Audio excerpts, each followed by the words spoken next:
নমস্কার, আরএমটেক বাংলায় আপনাকে স্বাগত। বিএলও বুথ লেভেল অফিসার নির্বাচন কমিশনের একজন গুরুত্বপূর্ণ গ্রাউন্ড লেভেলের কর্মী। এতদিন পর্যন্ত এই বিএলওর কাজ অনেকেই করেছেন। বর্তমানে বিএলওরা সবাই হতে পারবেন না। এই বিষয়ে নির্বাচন কমিশন নির্দিষ্ট একটা গাইডলাইন প্রকাশ করে জানিয়েছে কারা বিএলও হতে পারবেন।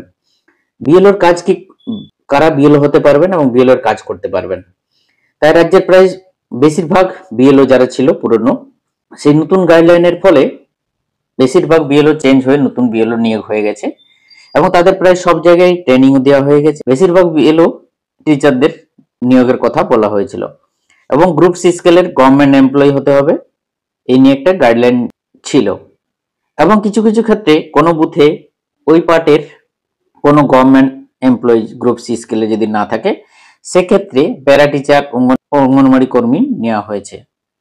তারা এবার থেকে বিএলওর পুরো কাজটি করতে পারবেন নির্বাচন কমিশনের যে গাইডলাইন তা মেনে। আজকের ভিডিওটিতে জানাবো যে এই বিএলও যেগুলো নতুন ভাবে নিয়োগ হয়েছে, এই বিএলওদের কাজ কি। একজন গভর্নমেন্ট এমপ্লয়ি স্কুল টিচার স্কুলের কাজ বাদ দিয়ে কিভাবে এই বিএলওর কাজ করবেন, বিএলওর কাজটা কখন করতে হবে আপনাকে। এছাড়াও বিএলওদের যে বিএলও অ্যাপ আছে, এই বিএলও অ্যাপে কাজ এবং বিএলওদের যে রেজিস্টার আছে কিভাবে রেজিস্টারটা মেনটেন করবে। আজকের ভিডিওটিতে এখনো বিএলওদের এ টু জেড সম্পূর্ণ কাজটাই জানাবো। ভিডিওটি একবারে শেষ পর্যন্ত দেখুন, স্কিপ না করে। আপনি যদি নতুন বিএলও হয়ে থাকেন, অনেক অজানা বিএলও তথ্য এই ভিডিওর মাধ্যমে পেয়ে যাবেন। আশা করি আপনি যদি একবার ভিডিওটি দেখেন তাহলে দ্বিতীয়বার আপনাকে দেখতে হবে। তাই স্কিপ না করে শেষ পর্যন্ত দেখুন। আর চ্যানেলে প্রথম হয়ে থাকলে চ্যানেলটা অবশ্যই সাবস্ক্রাইব করে দিবেন এরকম নিত্য নতুন আপডেট সবার আগে পাওয়ার জন্য। আসুন বিএলও সম্বন্ধে বিস্তারিত জেনে নিই। বিএলও বুথ লেভেল অফিসার, এর দায়িত্ব কি? এই বুথ লেভেল অফিসারের দায়িত্ব, প্রধান দায়িত্ব হলো ভোটার তালিকা প্রস্তুত করা এবং ভোটার তালিকা সবসময় আপডেট রাখা, যা নির্বাচনের জন্য খুবই গুরুত্বপূর্ণ। এই ভোটার লিস্ট ধরেই কিন্তু নির্বাচনের কাজ হয়ে থাকে, অর্থাৎ ভোট পরিচালনা হয়ে থাকে। এছাড়াও মৃত, স্থানান্তরিত, অযোগ্য ভোটারদের নাম ভোটার তালিকায় না থাকে তা প্রতিনিয়ত লক্ষ্য রাখা, তাদের নাম ভোটার তালিকা থেকে বাদ দেওয়া।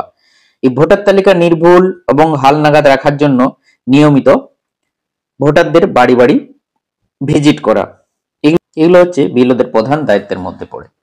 আর এই নিয়মিত বাড়ি আপনাকে পরিদর্শন করতে হবে এই সম্পূর্ণ তথ্যটা সঠিকভাবে জানার জন্য। বিএলও সাধারণত ওই বুথের হয়ে থাকে এবং যে গাইডলাইন সেটাতেও বলা হয়েছিল যে সেই বুথেরই হতে হবে।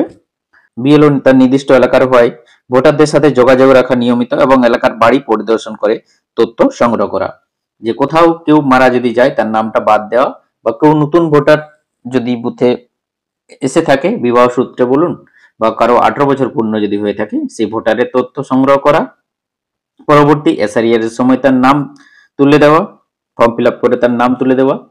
এছাড়াও ভোটারদের বসবাসের তথ্য যাচাই করা, নতুন ভোটার যেগুলো 18+ ভোটার তালিকা, তার নতুন ভোটার যেগুলো পরবর্তী সময়ে ভোটার লিস্টে নাম উঠবে অর্থাৎ 18+ হবে, সে 17+8 ভোটারের লিস্ট তৈরি করে নিজের কাছে রাখা এবং তাদের বয়স, ঠিকানা, পরিচয় তথ্য সমস্তটা যাচাই করে তার নির্দিষ্ট তালিকা তৈরি করে রাখা।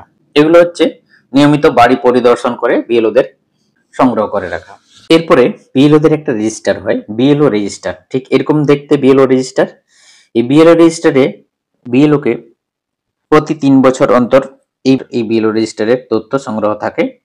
3 বছর পর আবার নতুন রেজিস্টার দেয়া হয় এবং সেই রেজিস্টারে আবার প্রত্যেক বাড়ি সার্ভে করে নামগুলো তুলে দিতে হয়। বিএলওদের যে তালিকা তৈরি করে হয়ে থাকে তা বিএলও রেজিস্টার ধরে, এটার প্রতি বছর বিএলও রেজিস্টারটা আপডেট করে দিতে হয়। 3 বছর পর আবার নতুন রেজিস্টার, পুনরায় বছর পর আবার নতুন যে রেজিস্টারটা দেওয়া হয় সেই রেজিস্টারটাতে আবার যে হাউস হোল্ড ধরে পরিবার ভিত্তিক যে নামগুলো সেগুলো তুলে দিতে হয়। পুনরায় বাড়ি বাড়ি গিয়ে সার্ভে করে তা তুলে দিতে হয় এবং এই রেজিস্টারে আপনার বুথ এলাকায় পরিবার অনুযায়ী সমস্ত তথ্য নথিভুক্ত করতে হয়। রেজিস্টারে প্রথম বছর বাড়ি বাড়ি সার্ভে করার পর পরবর্তী 2 বছর কোন পরিবারে ফ্যামিলি মেম্বার যদি বেড়ে থাকে বা কমে থাকে তা আপডেট করে দিতে হয়, অর্থাৎ রেজিস্টারের সমস্ত তথ্যটাই আপডেট করে দিতে হয়। এবং এই রেজিস্টার ধরে এসআরিআর এর সময় কার কার নাম উঠবে, অর্থাৎ 18+ কার পূর্ণ হয়েছে বা কে মারা গেছে, নাম বাদ যাবে, তার সম্পূর্ণ তালিকা এই বিএলও রেজিস্টারের মধ্যে পেয়ে যাবেন। এবং বিএলও রেজিস্টারের শেষের দিকে A B C D E বলে এই ফর্মগুলো থাকে। ওই ফর্মগুলো আপনি যদি ফিল আপ করে রাখেন ঠিকঠাক করে, তাহলে এসআরইআর এর সময় ওই ব্যক্তিগুলোকে ধরে ধরে আপনি ফর্ম ফিল আপ করে এসআরইআর এ তাদের নামগুলো তুলে দিতে পারবেন। আপনি রেজিস্টারটা হাতে পেলেই বুঝতে পারবেন যে এ ফর্মে কার নাম তুলতে হবে, বি ফর্মে কার তুলতে হবে, সি ফর্মে কার এবং ডি ফর্মে কার এবং ই। 18+ যাদের নাম তুলতে হবে এবং যাদের 17+ তাদের নাম তুলতে হবে। এইভাবে তালিকা দেখে নতুন ভোটার যে টার্গেট আপনার রেজিস্টারে দেখে 18+ এর লিস্ট দেখে আপনাকে নতুন ভোটার টার্গেট দেওয়া হয় এবং এসআরই এর সময় সেই টার্গেটটা আপনাকে ফিল আপ করতে হয় ফর্ম ফিল আপ করে। বিএলও রেজিস্টারে সম্পূর্ণ ডিটেলস নথিভুক্ত থাকে এবং সেখান থেকে আপনার বুথের সমস্ত তথ্যটা পেয়ে যাবেন। ওই বিএলও রেজিস্টারে দেখবেন বিএলও রেজিস্টারের নাম, date of birth, Aadhaar, EPIC, mobile number, এই ডিটেলস গুলো প্রয়োজন হয়। আর এই রেজিস্টারে কার নাম উঠবে, রেজিস্টারটা দেখলে আপনি বুঝতে পারবেন যে এই রেজিস্টারে যে ব্যক্তির নামগুলো উঠবে, অর্থাৎ পরিবারের যে সমস্ত ব্যক্তির নামগুলো উঠবে যাদের বয়স 15+, অর্থাৎ যাদের বয়স 15+, তাদেরই নামগুলো কিন্তু ফ্যামিলির পরপর নামগুলো উঠে যাবে, নামগুলো থাকবে এবং তাদের বয়স, date of birth, Aadhaar, EPIC, এই মোবাইল নাম্বার, এই সমস্ত তথ্যটা লিখে দিতে হবে তার পাশে।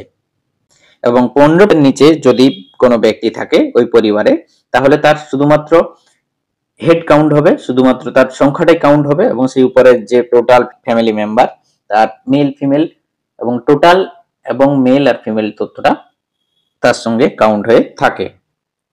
এই হলো বিএলও রেজিস্টারের সম্পূর্ণ ডিটেলস। এই হলো বিএলও রেজিস্টার। এই রেজিস্টারটা আপনাকে মেনটেন করতে হবে, অর্থাৎ একটা রেজিস্টার আপনি 3 বছর কাজ করতে পারবেন, তারপরে আপনাকে নতুন রেজিস্টার দেওয়া হবে এবং পরবর্তী 3 বছর পর আবার নতুন করে সার্ভে করে নামগুলো তুলতে হবে ফ্যামিলি। এরপরে এসআরইআর কাজ কি? বিশেষ সংক্ষিপ্ত সংশোধন কর্মসূচি যেটাকে বলা হয়। এই এসআরইআর এর যে ফর্মগুলো আপনাকে ফিল আপ করতে হয়, আপনি যে বিএলও রেজিস্টারটা মেনটেন করেন, সেই বিএলও রেজিস্টারের এসআরইআর ধরুন যদি যে সালকে ভিত্তি করে এসআরইআর এর নাম তোলা হয়, সেই সময় কাদের 18 বছর পূর্ণ হয়েছে তাদের এই এসআরইআর এর সময় ফর্ম 6 ফিল আপ করে নতুন ভোটার, অর্থাৎ নতুন ভোটারের জন্য হচ্ছে ফর্ম 6 ফিল আপ করে নাম তুলতে হয়। যাদের 18 বছর পূর্ণ হয়ে যাচ্ছে তাদের এই ফর্ম 6 ফিল আপ করে নতুন ভোটারের নাম সংযোজন করতে হয়। আর এসআরইআর এ হচ্ছে ফর্ম 7টা কি জন্য ফিল আপ করা হয়?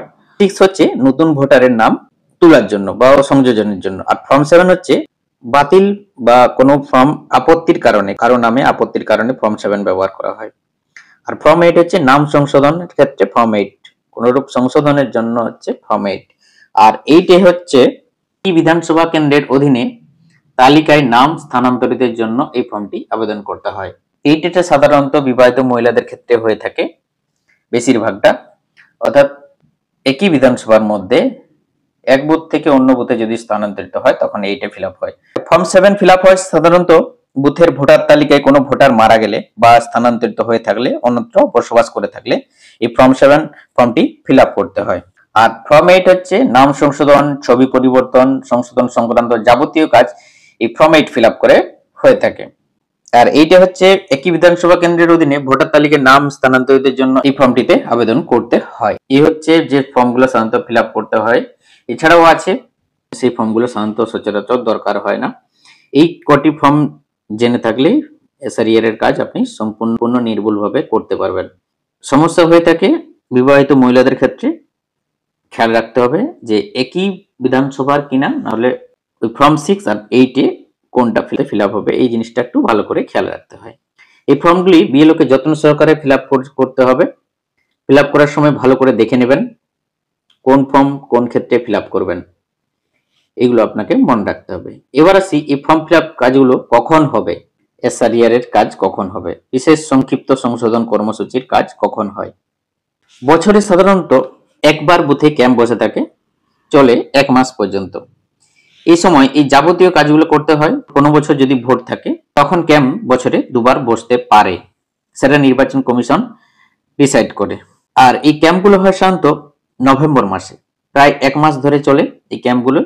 অর্থাৎ নতুন ভোটারের নাম তোলা, 18 বছর হয়ে গেছে বা বিবাহ সূত্রে যে ভোটার ওই বুথে নতুন এসেছে সেই তার ফর্ম ফিল আপ করে নাম তুলে দেওয়া, ভোটার নাম তালিকা থেকে বাদ দেওয়া ফর্ম 7 ফিল আপ করে এছাড়া সংশোধন সব রকম কাজ হয়ে থাকে। এছাড়া আধার লিঙ্ক এবং মোবাইল নাম্বার লিঙ্ক, এছাড়া নিউ এপিক কার্ড এর জন্য আবেদন করতে পারবেন ফর্ম 8 ফিল আপ করে। এসআরইআর এর যে পুরো কাজটাই এটাই অফলাইনের মাধ্যমে ফর্ম ফিল আপ করে জমা করতে হয়, অর্থাৎ যারা ওই ক্যাম্পে এসে ফর্ম জমা করে তারা পুরোটাই অফলাইনের মাধ্যমে পুরো কাজটাই সম্পূর্ণ করে, টোটাল প্রক্রিয়াটা সম্পন্ন হয়। এছাড়া বর্তমানে প্রায় সারা বছর অনলাইনের মাধ্যমে যে কেউ অনলাইনে আবেদন করতে পারে। অনলাইনের কাজ সারা বছরে হয়ে থাকে। আর এসআরইআর এর যে কাজগুলো হবে সেগুলো নির্বাচন কমিশন থেকে একটা ডেট অনুযায়ী শিডিউল করে থাকবে, সেই মতো কখন বসবেন। মূলত শনিবার এবং রবিবার ছুটির দিনে বেশি এই ফর্মের স্পেশাল ক্যাম্পগুলো হয়ে থাকে এবং সেই স্পেশাল ক্যাম্পে ফর্ম জমা করতে হয়। স্পেশাল ক্যাম্পে আপনাকে ফর্মগুলো কালেক্ট করে এবং সেগুলোর বিএলও সেই কালেক্ট করে সেগুলো বিএলও রিপোর্ট সহযোগে এই ফর্মগুলো সুপারভাইজার বা বিডিও অফিসে জমা করতে হয়। এছাড়াও এই কাজে কোন রকম অসুবিধা হয়ে থাকলে আপনার সুপারভাইজারকে জানাতে পারেন, আপনাকে সমস্ত রকম সহযোগিতা করবেন। এই বিএলও নিয়োগটা ভিডিও মাধ্যমে হয়ে থাকে। বিএলও বর্তমানে প্রায় সারা বছর কাজ করতে হয়ে থাকে। বিএলও নির্বাচন কমিশনের অধীনে কাজ করেন। বিএলওর কোনো কাজে কোনো ধরনের সমস্যা হলে আপনি বিডিওকে জানাতে পারেন। বিডিও হচ্ছে বিএলওর নিয়োগ অথরিটি। আপনি যদি বিএলও থাকেন, কোনো গভর্নমেন্ট এমপ্লয়ি হয়ে থাকেন, সেক্ষেত্রে কোনো ইলেকশনের ডিউটি আপনার আর পড়বে না। গত পঞ্চায়েত নির্বাচনে 2024 সালে যে পঞ্চায়েত নির্বাচন, সেই নির্বাচনে ইলেকশন ডিউটি যারা যে বুথের ডিউটি পড়েছিল, এই বিএলও যারা ছিল তাদের ইলেকশন ডিউটি পড়েনি এবং তারা সেই বুথেই যে যার বুথেই ইলেকশনের ডিউটি পড়েছিল। বিএলওর কাজ যদি আপনি করে থাকেন তাহলে আর ভোট নিতে যেতে হবে না, সেটা গত পঞ্চায়েত ভোটে হয়েছিল। অর্থাৎ বিএলও যারা আছেন গত পঞ্চায়েত ভোট 2024 সালে ইলেকশন ডিউটি যে যার বুথেই পড়েছিল, এই আলাদা করে যেহেতু গভর্নমেন্ট এমপ্লয়ি সেই জন্য আলাদা করে কোথাও আর ভোট নিতে ইলেকশনের ডিউটি যেতে হয়নি। আর ইলেকশনের সময় বিএলওদের আরেকটি কাজ থাকে গুরুত্বপূর্ণ ভোটের সময়, যে বিধানসভা বা লোকসভা নির্বাচনের সময় দেখা যায় কিছুদিন পূর্বে বাড়ি বাড়ি বুথ স্লিপ পৌঁছে দিতে হয়। এই হলো বিএলওদের সব থেকে গুরুত্বপূর্ণ কাজের মধ্যেও একটি, এবং প্রত্যেকের বাড়ি বাড়ি বুথ স্লিপ পৌঁছে এবং তাদের একটা রিপোর্ট করে দিতে হয়। প্রত্যেক বাড়ি বাড়ি বুথ স্লিপ পৌঁছে এই যে বুথ স্লিপ যে 100% ডিস্ট্রিবিউট হয়েছে তার একটা ডিক্লারেশন বিএলও কে দিতে হয় যে আপনি সঠিকভাবে এই বুথ স্লিপ ডিস্ট্রিবিউট করেছেন। এবার অনলাইনের মাধ্যমে বিএলওদের কাজ কি করতে হবে। বিএলও অ্যাপয়েন্টমেন্ট পাওয়ার সঙ্গে সঙ্গে বিএলও যে পার্ট সেই পার্টের ধরে রেজিস্ট্রেশন হয়। মোবাইল নাম্বার রেজিস্ট্রেশন হয়ে যাওয়ার পর দেন আপনাকে প্লে স্টোর থেকে বিএলও অ্যাপ বলে একটা বিএলও অ্যাপ আপনাকে দিবে আপনার ফোনে, সেটা আপনাকে লগ ইন করতে হবে। ইউজার আইডি পাসওয়ার্ড হচ্ছে আপনার মোবাইল নাম্বারটা হচ্ছে ইউজার আইডি পাসওয়ার্ড, এবং সেই বুথের পার্ট সিলেক্ট করে আপনাকে লগ ইন করতে হবে। যে এই বিএলও অ্যাপে যে সমস্ত কাজগুলো আপনাকে করতে হবে, প্রায় সারা বছরে অনলাইনের মাধ্যমে যেহেতু ভোটার কার্ডের জন্য যে কেউ আবেদন করছেন, সেই মতো যে কেউ আবেদন করে থাকলে আপনার বুথের যদি কেউ আবেদন করে থাকেন সেই আবেদনকারীর বিএলও রিপোর্ট অর্থাৎ চেক লিস্ট ভেরিফাই করে দিতে হবে বিএলও অ্যাপের মাধ্যমে। বুথে ক্যাম্প চলাকালীন বিএলও অ্যাপের মাধ্যমে আপনাকে ভেরিফাই করতে হবে। অর্থাৎ কেউ যদি অ্যাপ্লিকেশন করে থাকে আপনাকে বিডিও অফিস থেকে ফোন করে আপনাকে জানিয়ে দেবে যে আপনার পার্টে এই ব্যক্তি আবেদন করেছে, এর বিএলও রিপোর্টটা করে দিন। অর্থাৎ তার অ্যাকসেপ্ট করা হবে না রিজেক্ট করা হবে সেটা কিন্তু বিএলওর উপরে নির্ভর করে। বুথ ক্যাম্প চলাকালীনও এছাড়াও এসআরইআর এর যে বুথে যে ক্যাম্প চলে সেই সময় বিএলও অ্যাপের ফর্মগুলি ফিল আপ করেও দিতে হবে। সেই ক্যাম্প চলাকালীন যে ফর্মগুলো অফলাইনে যারা জমা করে সেই ফর্মগুলো কিন্তু আপনি পারলে বিএলও অ্যাপেও ফিল আপ করে জমা করে দিতে পারেন, যেটা কাজের সুবিধার্থে আপনাকে বলা হতে পারে। এছাড়া সারা বছর কেউ না কেউ অনলাইনে আবেদন সংযোজন বিয়োজন করে থাকে, সেই আবেদনগুলো বিএলও রিপোর্ট চেকলিস্ট অ্যাকসেপ্ট না রিজেক্ট বিএলও অ্যাপের মাধ্যমে রিপোর্ট করে দিতে হবে। কারো নাম তোলা বা বাদ দেওয়া একজন বিএলও সব থেকে গুরুত্বপূর্ণ ভূমিকা পালন করে। বিএলও রিপোর্টের উপরে সবকিছু ভোটার লিস্টের নাম অন্তর্ভুক্তি এবং সংযোজন বা বিয়োজন সবটাই নির্ভর করে। এই হলো একজন বিএলও কাজ কিভাবে করবেন, কাজগুলি আপনাকে কখন করতে হবে বিস্তারিত আজকের ভিডিওটিতে জানালাম। কোথাও কোনোরূপ জিজ্ঞাসা থাকলে কমেন্ট সেকশনে লিখে জানাবেন, যথাসম্ভব উত্তর দেওয়ার চেষ্টা করব। এছাড়া বিএলও তে কিভাবে ফর্ম ফিল আপ করবেন এবং চেকলিস্ট কিভাবে ভেরিফাই করবেন, ফর্ম 6, 7, 8 সমস্ত ফর্ম ফিল আপ বিএলও তে কিভাবে form 6, form 7 form 8 fill up করবেন। এছাড়াও কিভাবে চেকলিস্ট ভেরিফাই করবেন এই নিয়ে ভিডিও আগেই চ্যানেলে দেওয়া আছে, চাইলে দেখে নিতে পারেন।